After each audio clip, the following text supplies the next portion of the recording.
आज हम बात करेंगे टाइप्स ऑफ बिल के बारे में जो हमारे पार्लियामेंट में पास होती है। ठीक है, तो टोटल 2 टाइप्स के बिल पास होते हैं पार्लियामेंट में होते हैं, जिसमें से दो बिल हैं, पब्लिक बिल और प्राइवेट बिल। पब्लिक बिल हम उसको कहते हैं जो भी गवर्नमेंट बिल लाती है उसको पब्लिक बिल ही कहा जाता है, और प्राइवेट बिल जो नॉन मिनिस्टर बिल होते हैं या कोई नॉर्मल एमपी लेके बिल आती है किसी पर्टिकुलर कंसर्न पे, उसको प्राइवेट बिल कहते हैं। ठीक है, अब इस बेसिस पर देखते हैं क्या कहता है। Both bill are some general procedure and pass through the same stages in the house, यानी दोनों बिल का सेम प्रोसीजर होता है पास करने का पार्लियामेंट में, बोथ हाउस को लगा के साथ, लेकिन उसके कुछ डिफरेंसेस हैं। यानी दोनों पब्लिक और प्राइवेट बिल को 4 भागों में बांटा गया है, 4 कैटेगरी में बांटा गया है। ठीक है, कौन कौन सी कैटेगरी में बांटा गया? 4 कैटेगरी में।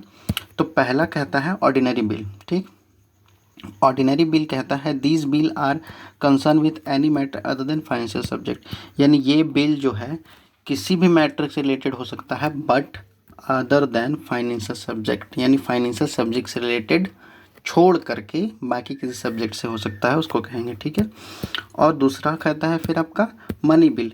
मनी बिल कहता है कि ये concern with the financial matter like taxation and public expenditure, यानी आपका किस टैक्सेशन से रिलेटेड या पब्लिक एक्सपेंडिचर से रिलेटेड से कोई बिल आता है उसको क्या कहा जाता है? मनी बिल कहा जाता है। और कोई भी बिल मनी बिल होगा कि नहीं ये डिसाइड स्पीकर करता है लोकसभा का।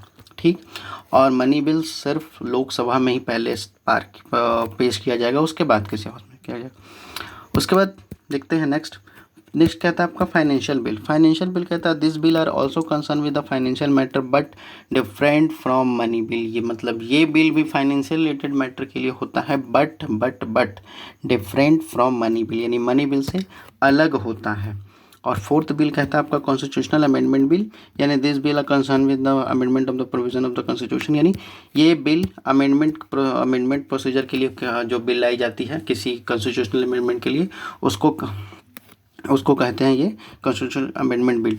लेकिन ये चारों बिल होंगे, लेकिन ये चारों बिल में से सिर्फ कॉन्स्टिट्यूशनल अमेंडमेंट बिल है जो प्रेसिडेंट के रिकमेंडेशन के बिना आपको पास किया जाता है, पेश किया जाता है।